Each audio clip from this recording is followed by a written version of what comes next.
Welcome on our Top channel as we delve into the chilling world of some of the most infamous serial killers from the USSR and Russia. Discover the secrets behind their heinous acts, unravel the mysteries of why they eluded capture for so long, and gain insight into the twisted motivations that drove them. This video used materials from documentaries and series based on real events. If you want, we can make exclusive content with a review of these Russian TV series. Don't miss out on this gripping exploration of true crime. If you're hungry for more captivating content like this, remember to hit the like button and subscribe to our channel for regular updates. Enjoy watching.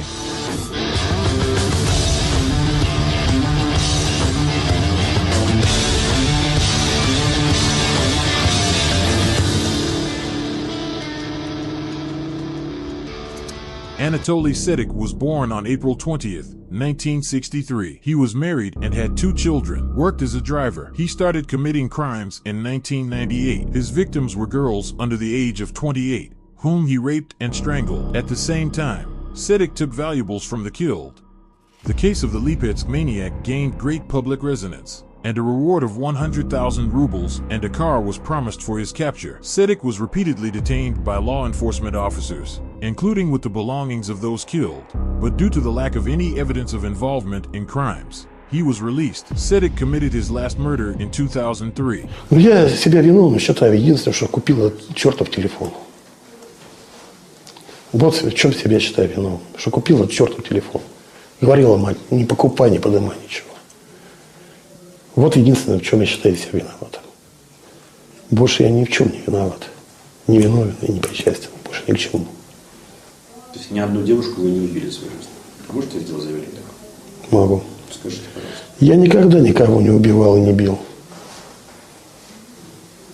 Я в драках никогда не участвовал, не то что. Так что я не способен. He did not commit any more crimes due to his severely deteriorating health, exacerbation of hypertension, but he continued to store the belongings of the victims in his garage. In 2008, a relative accidentally found one of the victims' cell phones in that garage and turned it on, which made it possible to discover his location. On June 4, 2008, Sedek was detained, and the above-mentioned material evidence was found in his garage. In addition, in the garage there was a VAZ 2106 car, which was mentioned by witnesses. After 2 genetic examinations that confirmed his involvement in the murders and rapes under investigation, he admitted to committing the crimes charged against him. On April 19, 2010, the Lipetsk Regional Court sentenced Sedek to life imprisonment. He served his sentence in the Black Eagle colony in the Sverdlovsk region. In July 2018, he was transferred to Special Regime Colony No. 1 in the village of Sosnovka, Republic of Mordovia. On June 11, 2023, while awaiting a new criminal case on previously unknown episodes of murder, he committed suicide.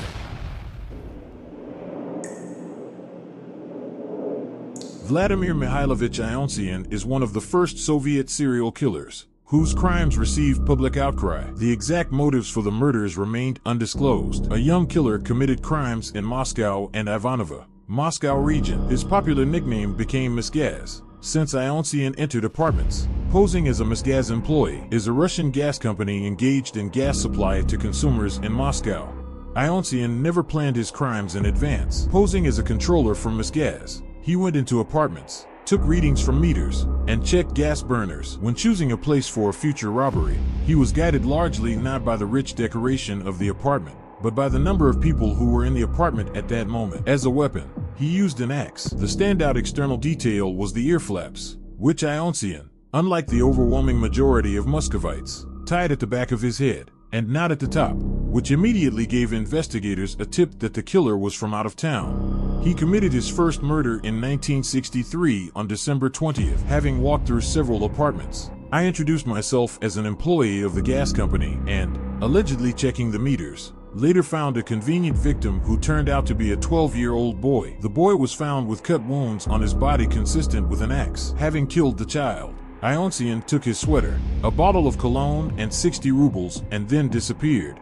After the first murder, Ionsyan disappeared, and 4 days later he committed 2 more murders. He also attacked and raped a young girl, inflicting 9 blows on her with an axe. However, the victim survived and was later able to give a detailed sketch of the killer. Then he, together with his beloved Dmitrieva, went back to Moscow under the pretext of a secret mission.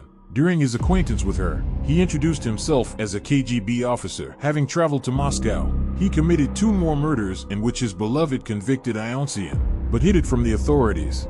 The killer was caught only after he stole a TV after another murder. Later, the residents of the house told the police that they saw a young man carrying a TV wrapped in cloth. Later they found the driver who called Ionsien to his apartment in which they raided him. But Alevtina Dmitrievna turned out there, who claimed that he was a KGB officer, but later admitted to his departure to Kazan, where the police sent an employee under the guise of Alevtina and made an arrest. Even before the trial, it was clear that Ionsien would face the death penalty after the brutal murders he committed.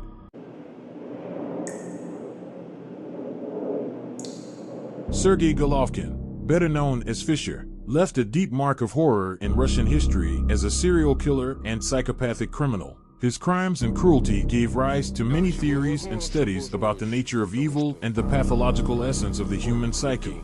Sergei Alexandrovich Golovkin was born in Moscow on November 26, 1959. His childhood and adolescence were marked by violence and alcoholism in the family. These factors likely played a key role in shaping his sinister personality. The first signs of pathology appeared in adolescence, when Golovkin showed sadistic tendencies, abused animals, and had fantasies of violence and murder. He began his murderous career in 1986, killing and raping several boys and young men. He gained the nickname Fisher due to false evidence created by one of his potential witnesses, which led to widespread anonymous fame. His methods were extremely cruel. He tortured, raped, killed, and even cannibalized his victims. As he claimed, he once made dumplings from the children he killed and noted that he even really liked it. He killed his first victims at knife point, later tied them up and tortured the corpses. In the spring of 1990, Golovkin equipped a cellar in his garage, where from August 1990 to September 1992 he killed 8 teenagers from 11 to 15 years old, including twice several people at once. The nightmares ended in 1992 when he was detained after an accident with a police car. Вы можете показать, как это снимано? Ну как показать? Выбросьте сигарету. Так, это понятый, пожалуйста. Ну, в принципе, Обычный узел сделал веревкой с 2 концами. ты находился, значит, сзади, Я находился это набрасывал петлю как? Через голову. То есть спереди. Да. A search of his garage turned up evidence corroborating many of his murders. Golovkin was sentenced to death and executed in 1996. His story remains a subject of interest to psychologists, criminologists, and the public at large, as it raises questions about the nature of evil, mental disorders, and the influence of the family environment on the formation of human personality. Golovkin's story reminds us that the dark corners of the human soul can lead to terrible consequences, and it is important to continually study and understand such cases to prevent similar horrors in the future.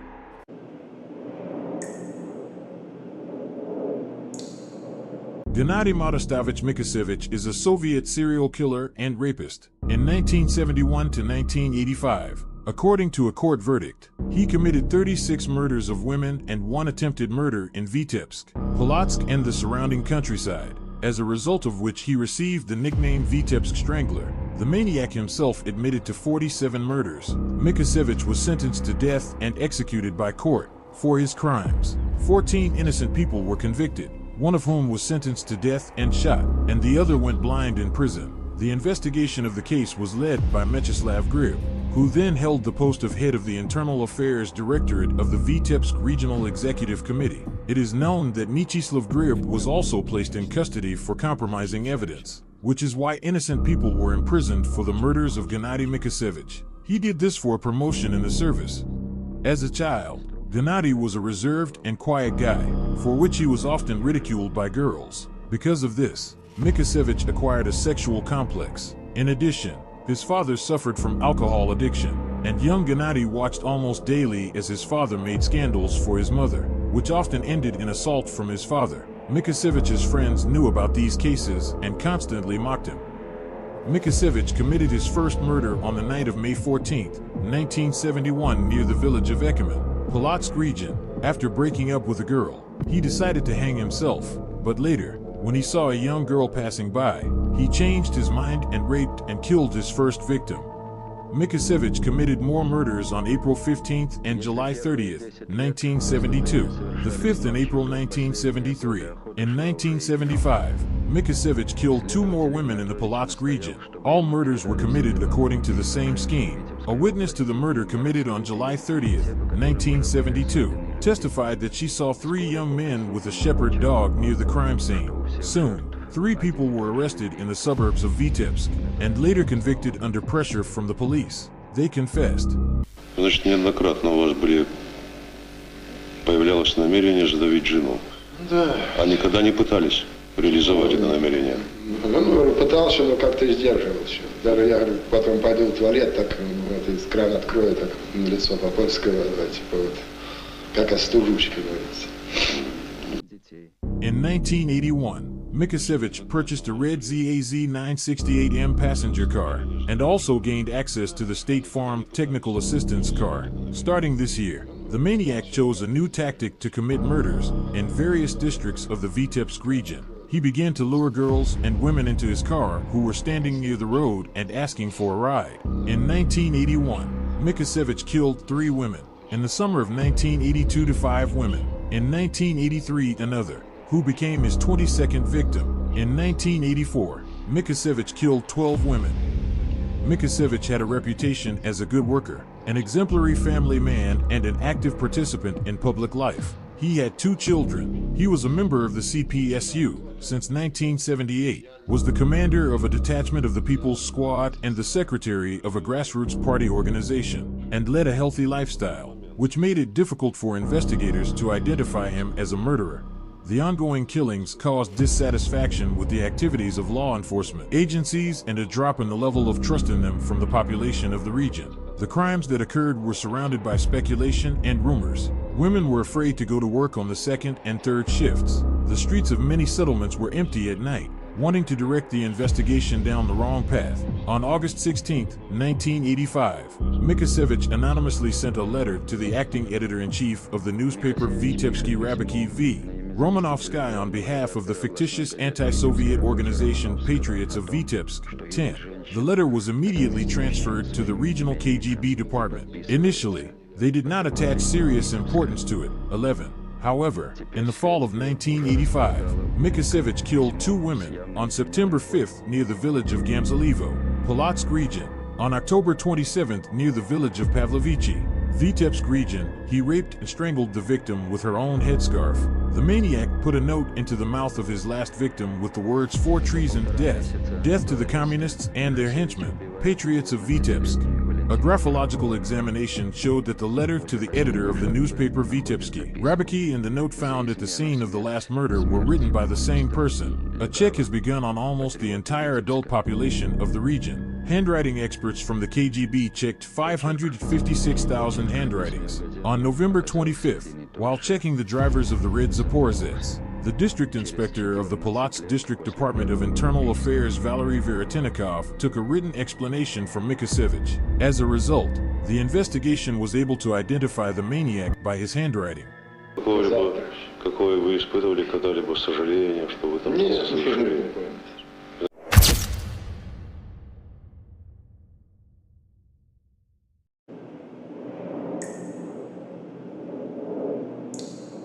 Andrei Romanovich Chikatilo is a Soviet serial killer, rapist, pedophile, and cannibal. In order to obtain sexual gratification, he killed with particular cruelty at least 43 people in various regions of the USSR, mainly in the Rostov region.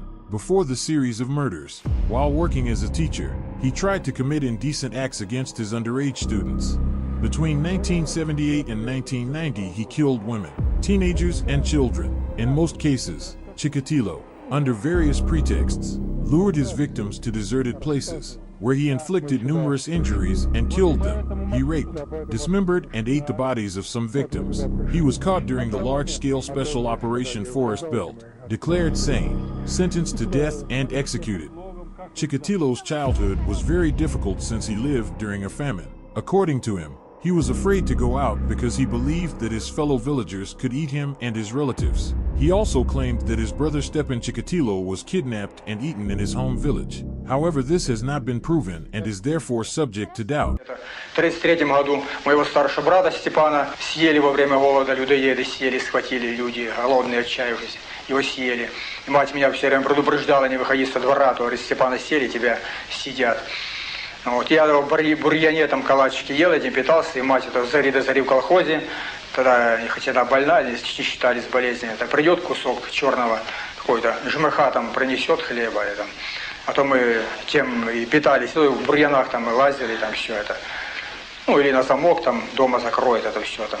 Сидишь голодный в окно, смотришь, плачешь. The first inclinations appeared while working as an accountant where he began to harass small children. This case was not announced because Chikatilo did his job flawlessly and got along well with his colleagues, which is why he allegedly left of his own free will.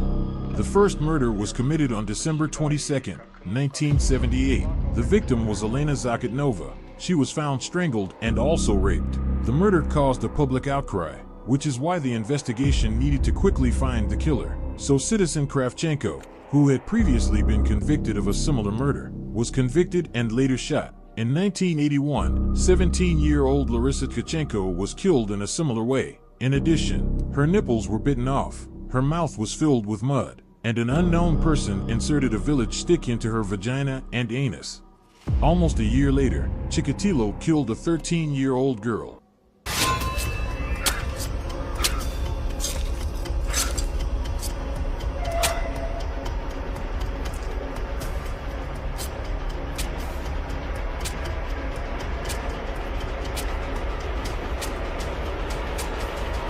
A series of murders began with him. In 1982, Chikatilo killed 7 children aged 9 to 18 years.